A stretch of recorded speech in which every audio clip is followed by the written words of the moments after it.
In 300 BC, in the bustling city of Cyprus, lived a powerful and wealthy merchant named Zeno. His life was built on trade, fine goods, smart deals, and ships that moved across seas. One day, Zeno boarded a ship from Phoenicia to Piraeus. But fate had other plans. His ship sank. All his cargo, gone. Everything he'd worked for, destroyed in seconds.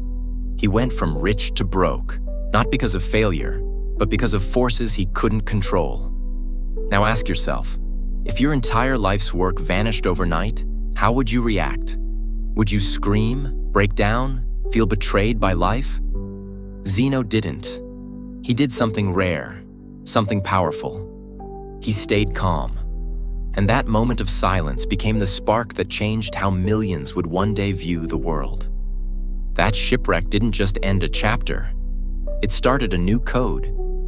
Zeno walked into a bookshop, stumbled across the teachings of Socrates, and something clicked. He dedicated his life to understanding pain, control, and the mind. And through that pain, a new philosophy of inner strength was born. What really is inner mastery?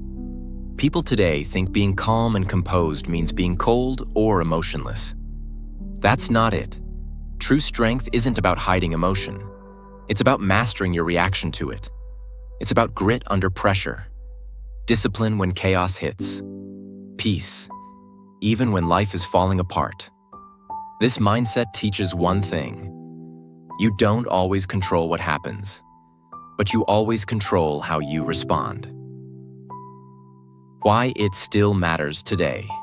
Thousands of years later, we're still overwhelmed by emotions. We attach our happiness to outcomes. We get crushed when life doesn't go as planned.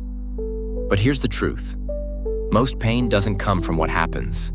It comes from being surprised that it happened at all. It rains? We're fine with it, because we expect it. But life throws a punch we didn't see coming, and we fall apart. This mindset flips that. It trains the mind to expect challenge, to welcome discomfort, and to stay grounded through it all. Building mental armor. The high-value way. There's a concept called voluntary discomfort. Sleep on the floor for a night.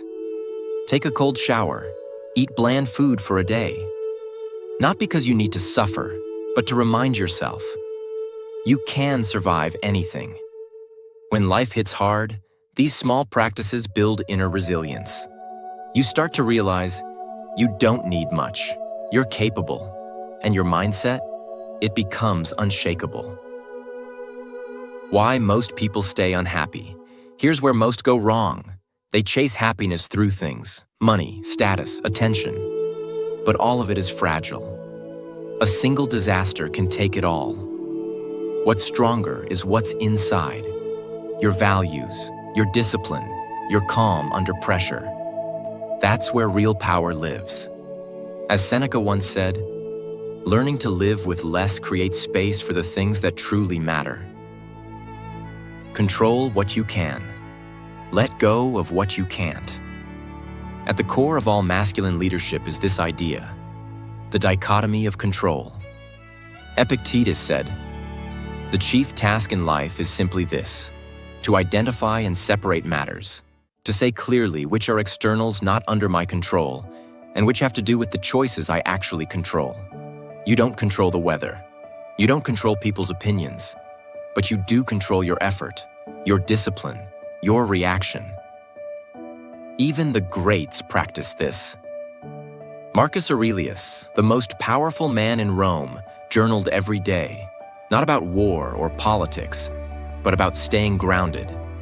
Nelson Mandela, during 27 years in prison, studied those same ancient writings. When he walked free, instead of seeking revenge, he chose forgiveness. That wasn't weakness. That was control. That was power. Modern psychology proves it. This mindset lives today in therapies like REBT and logotherapy. They teach the same ideas.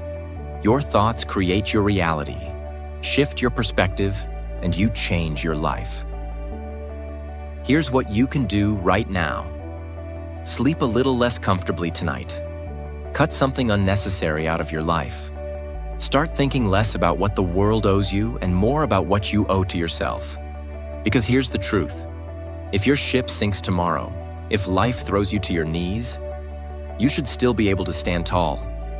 Not because life got easier, but because you got stronger.